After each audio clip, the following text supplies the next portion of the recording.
كتاب الله للأرواح نور، تنال به السعادة والسرور، إلى درب الهدى والخير يهدي، وللجنات يوصل من يسير.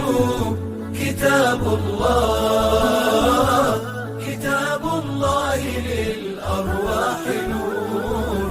تبارك مودع البركات فيه، فليس لفضله أبدا قصور، فمن بركاته عقل سليم، ورأي صائب فكر منير، ورأي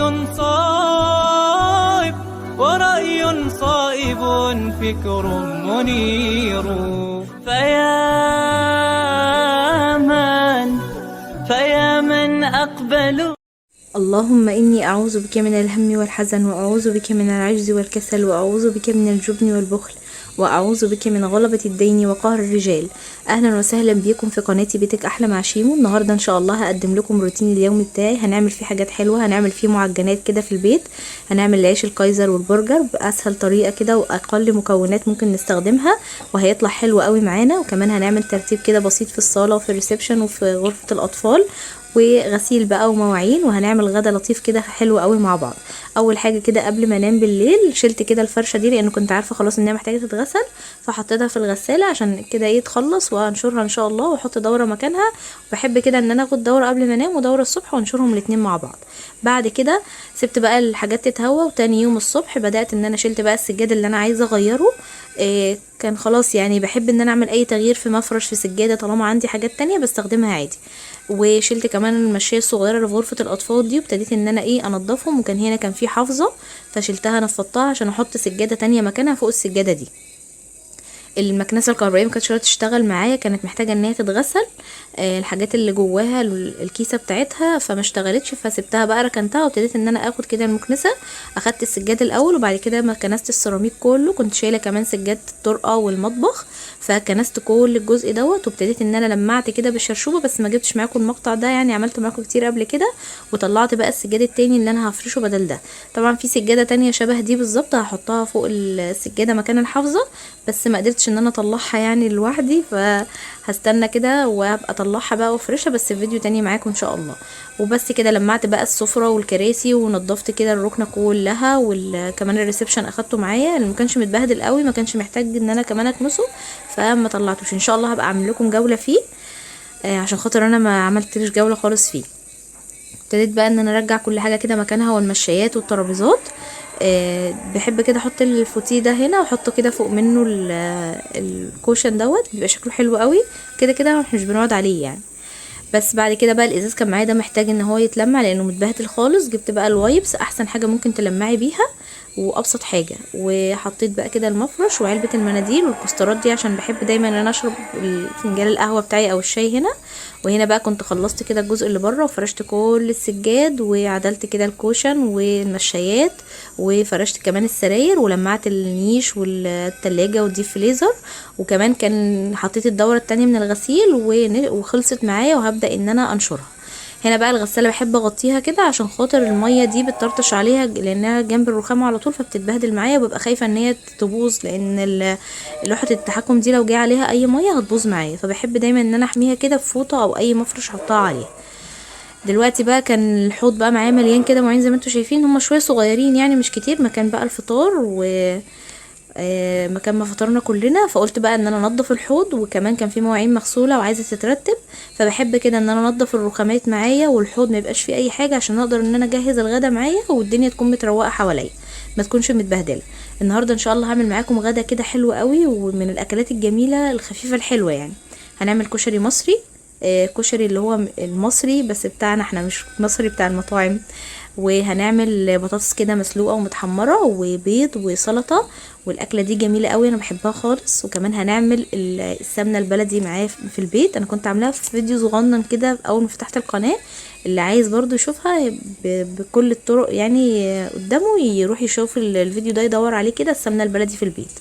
هنا بقى خدت نص كوبايه من العدس ونص كوبايه من الرز المصري، وهبدا ان انا اغسلهم، ولازم يتغسلوا كويس قوي لانه بيبقى فيه تراب كتير قوي العدس ده.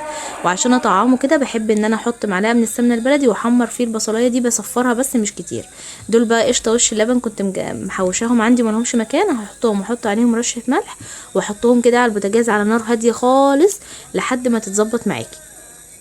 هنا بقى البصلايه كانت معايا اصفرت، وهبدا ان انا اشوح كده فيها العدس، واحط مرقه دجاج اللي هي الفوريه او اللي هي المكعبات او مرقه الخضار الموجود عندك حطيه، مش موجود حطي شويه كمون صغيرين وشويه كزبره ورشه ملح. والبطاطس هنا معايا كنت مقطعاها اهي عشان بحب تكون متقطعه، باخدها بس كده اشيل منها القشره، ولو عايزه تحمريها بالقشره طالما غسلاها كويس ممكن تحمريها عادي. هسيبه بقى على النار وما بزودش الميه، بحط ميه اقل من الكميه اللي انا حطاها للرز والعدس، لان العدس ده الكشري ده بيعجن معانا على طول قوي. وطبعا حطيت الشياطه وهسيبه بقى كده. الاكل بقى كان معايا استوى، عملت السلطه وحمرت البطاطس. نروح بقى نتغدى عشان خاطر نعمل مع بعض عيش الفينو والكايزر في البيت باسهل واحسن طريقه وباقل مكونات ممكن تستخدميها.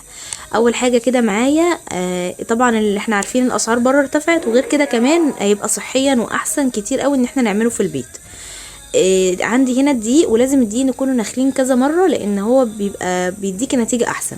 تمام. وعندي هنا خل ولبن بودره، ده يعتبر اللي هو محسن، وخميره فوريه او بير المتوفره عندك حطيه، وزبادي وزيت ولبن وسكر ورشه ملح. تمام. هنستخدم اول حاجه عشان نختبر الخميره ونشوف ان هي كويسه ولا لا، هنحط عندي هنا اللبن بيكون دافي، وهنحط كمان معلقه كبيره كده من الخميره، ولو عندك الخميره كبيره ممكن تستخدميها عادي بتبقى حلوه قوي يعني، ومعلقتين كبار من السكر. وهنبدا ندوب الحاجات دي كلها مع بعض كويس قوي لحد الخميره ما تدوب معايا في اللبن. لو عملت معاكي فقاقيع يبقى كده كده الخميره دي الحمد لله شغاله وتمام. طبعا انت لو واثقه ان الخميره شغاله معاكي عادي وواثقه منها، بتبداي تحطي المواد الجافه كلها على بعض وتستخدميها عادي. هي كان عندي بقى لها شهر فانا قلقانه يعني، فحبيت ان انا ادوبها كده واطمن. تمام. بعد كده بقى احط المكونات الجافه مع بعض اللي هي عباره عن حط الملح، رشه الملح على الدقيق، وزي ما قلت لكم الدقيق انخلوه مره او 2 أو 3 بيديكي نتيجه افضل. وهنحط معلقتين من اللبن البودره صغيرين، وده زي محسن كده للعجينه. هقلبهم بقى كده في البوله اللي هعجن فيها، وهخلط المكونات كده كويس قوي عشان تختلط مع بعضيها. وبعد كده هحط بقى كوبايه الزيت، وهبدا برضو اقلب الحاجات دي كويس قوي. دي نص كوبايه من الزيت، هخلطهم كده كويس قوي مع بعض.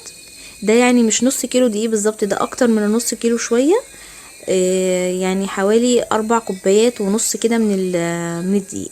وبعد كده هنزل بنص كوبايه الزبادي، وهبدا ان انا اقلبهم كويس قوي مع بعض. وهنزل بقى كل اللي في علبه الزبادي لانها اصلا ما كانتش مليانه، هي نص كوبايه بس صغيره كده. برضو الزبادي دي بتدي كده طراوه للعجين وبتبقى حلوه قوي فيها.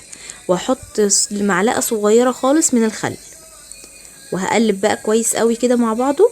وهنزل بالخميره اللي انا عملتها، وبعد كده بقى هنزل بميه فتره تكون دافيه معايا. هبدا انزل واحده واحده، مش هنقعد ننزل مره واحده، طبعا انا مش هعرف اعجن وعشان اوقف الكاميرا، فهعجن وارجع لكم تاني تدريجيا يعني واحده واحده كل العجين لحد العجين ما تبقى معاكي ملمسها ناعم خالص وتقبل معاكي اهي كده. ده الشكل بتاعها، هي بتبقى بتلزق سنه بس مش بتلزق اللي هي تلزق في ايديكي، بتبقى طريه. هلفها بقى بشويه الدقيق وهحطها تخمر معايا في مكان دافي كده، واسيبها بقى اهم حاجه تخمر كويس قوي.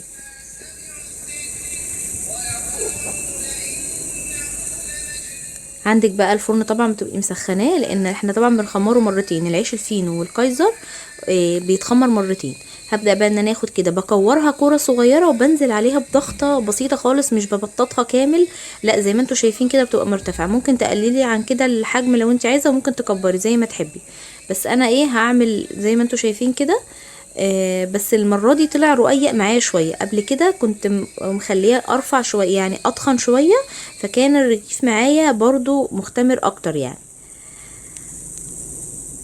بتنزلي عليها بتفرديها حاجه بسيطه خالص، مش بتفرديها على الاخر. بس كده هعمل بقى الباقي عيش فينو. دول بقى كده هاخدهم هدهن صاج بالزيت، وهبدا ان انا احطهم جوه الصاج واسيبهم معايا لحد ما يرتفعوا خالص ويخمروا كويس قوي. ممكن تدفي الفرن وتحطيهم جوه الفرن عشان يخمروا معاكي بسرعه. طبعا لسه هندهن الوش عشان خاطر يبقى معانا كده ايه لونه ذهبي وحلو قوي. هنا بقى العجينه دي انا دايما كنت بعمل ايه، كنت باخد برضو زي ما ببقى عامله كده كور صغيره وابططه والف رول زي ما انتوا شايفين كده واحد واحد. فانا حبيت المره دي اعملهم كلهم كده مره واحده، بططته وفردته خالص، وهبدا ان انا اقفل الجناب كده كويس قوي واقفله من تحت واضغط عليه عشان ما يفتحش معايا، وهبدا افرده كده زي ما انتوا شايفين وبططه، وهاخده واقطعه من النص، وبعد كده النص اقطعه كل واحد نصين بالشكل ده. وكده بقى هيبقى معايا العيش الفينو. عايزه تعملي قطعه كل قطعه لوحدها اللي يريحك، بس كده الطريقه دي حلوه قوي وبتبقى الكميه يعني بتطلعي بقى الكميه اللي انت عايزاها. بعد كده بقى عشان ادهن الوش باخد شويه حليب واحط عليهم شويه اللي هو قهوه سريعه الذوبان، وممكن في الحاله دي بتحطي صفار بيضه، بس انا صراحه يعني ما بحبش موضوع صفار البيضه ده، بس صفار البيضه بيدي معاكي بيخلي اللون بتاعه ذهبي جدا. وبعد كده بعد ما خمر دهنته وحطيته في الفرن في الرف الاوسط، وده كان معايا الشكل النهائي بتاعه. اتمنى يا رب يكون الفيديو عجبكم والطريقه عجبتكم.